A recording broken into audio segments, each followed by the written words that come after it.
तो चलिए बात कर लेते हैं सोलो लेवलिंग एपिसोड 7 के बारे में। सच कहूँ तो ये वाला एपिसोड मुझे बहुत ही बड़ा बैंगर लगा और मैं इस एपिसोड को इसीलिए इतना एम्फसाइज कर रहा हूँ बिकॉज यहाँ से ही सीजन 1 के स्टोरी का मेन पार्ट शुरू होगा। हमने लास्ट एपिसोड के अंदर देखा था कि कैसे डंजन के अंदर जिनू ने लिटरली 6 हंटर्स के एकदम से बैन बजा दी थी। उन्हें लिटरली कुत्तों की तरह सिर्फ पेला ही नहीं था, एकदम से उन्हें खत्म कर दिया था।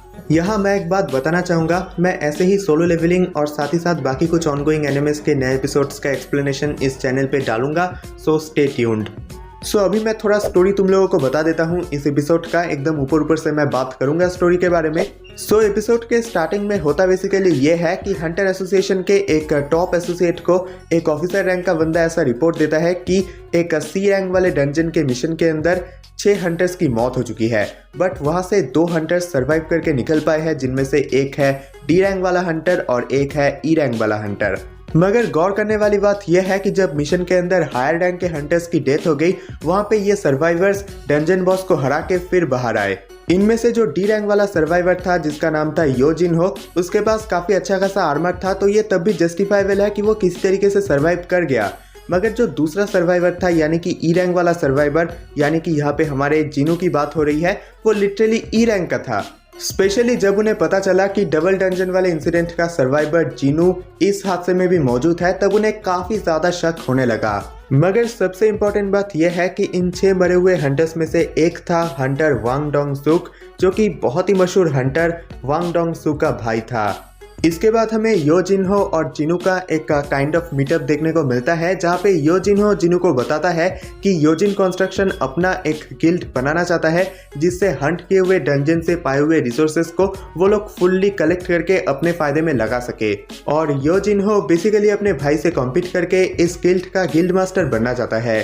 बट गिल्ड मास्टर बनने के अपने कुछ क्राइटेरियाज है। बेसिकली अगर कोई हंटर गिल्ड मास्टर बनना चाहता है तो उसे एटलीस्ट 20 हंटिंग इवेंट्स में मौजूद होने का रिकॉर्ड दिखाना पड़ेगा।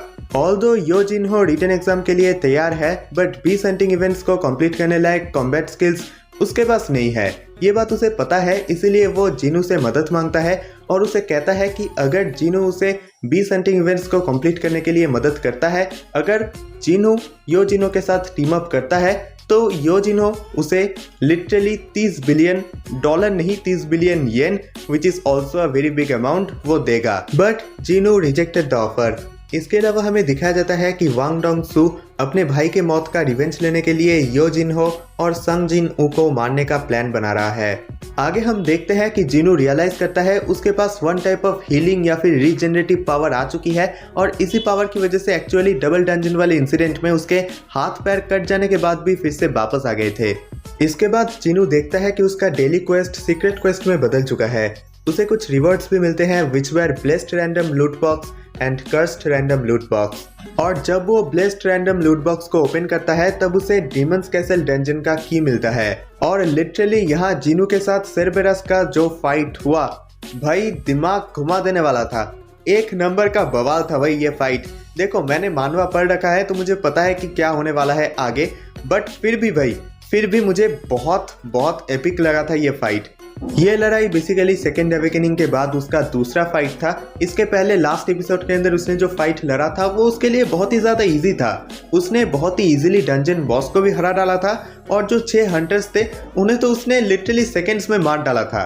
But this fight was completely different. यहाँ पे बहुत ही ज्यादा टक्कर का लड़ाई हुआ और जिनू लगभग हार ही चुका था भाई। उसका हेल्थ या फिर HP बार बार बहुत ही ज्यादा डाउन हो रहा था, बहुत ही ज्यादा डैमेज आया उसके बॉडी के ऊपर। इनफैक्ट उसका एक हाथ भी कट गया था। मैटर ऑफ फैक्ट इज कि वो बार बार अपने आप को हील कर रहा था बिकॉज उसके पास वो हीलिंग फैक्टर था, बट फिर भी बार बार उसके बॉडी के ऊपर ही डैमेज आ रहा था। इनफैक्ट एक बार तो ऐसा हो गया था कि उसका HP इतना ज्यादा लो हो गया था कि अगर छोटा सा भी अगर उसके बॉडी पे कोई चोट आता तो वो लिटरली एकदम खत्म हो जाता।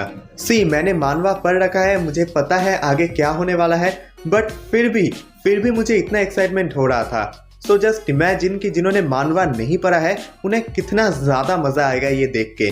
मगर फाइनली बहुत ही मुशक्कत करके किसी तरीके से जिनू ने सेरबरस को हरा दिया। बेसिकली सेरबरस डीमन कैसल का रखवाला था। उसे हराने के बाद जिनू को डीमन कैसल के अंदर जाने का की मिल गया, साथ ही साथ उसे मिला एलिक्सर ऑफ लाइफ का फॉर्मूला। देखो यार, आई थिंक तुम लोग समझ चुके होगे कि क्यों वो एलिक्सर ऑफ लाइफ बनाना चाहता है। उसकी मॉम लाइफ लॉन्ग कोमा में है and this is probably the only way to save her. Elixir of life को बनाने के लिए जरूरी इंग्रेडिएंट्स उसे कैसल के अंदर ही मिलेगी, बट फिर भी वो कैसल के अंदर इसीलिए एंटर नहीं करता बिकॉज वो समझ जाता है कि भाई कैसल गार्ड के साथ फाइट में ही उसकी लगभग जान जा रही थी, तो कैसल के अंदर फाइट कितना ज़्यादा इंटेंस हो सकता है वो समझ के वो डिसाइड करता है कि भाई अभी रिट्रीट करते हैं, अभी मुझे लेवल अप करना होगा, अंदर के फाइट के लिए मुझे up to the mark power gain करना होगा।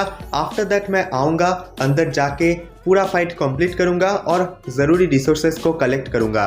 ओवरऑल पूरा एपिसोड मुझे काफ़ी अच्छा लगा बिकॉज यहाँ पे सिर्फ और सिर्फ अच्छा इंटेंस फाइट ही नहीं था, साथ ही साथ हम लोगों को जिनू का साइकोलॉजिकल फिलोसॉफिकल कॉन्ट्राडिक्शन जो उसके अपने दिमाग के अंदर ही चल रहा था वो भी हमें दिखाया गया। द कॉन्ट्राडिक्शन की उसने कुछ इंसानों की जान ली है, was that fear from a humanitarian perspective. The animation was also very good, so overall the episode deserved 9 out of 10 from me. So आज के इस वीडियो को यहाँ पर ही खत्म करते हैं, मुलाकात होगी नए किसी वीडियो में, तब तक के लिए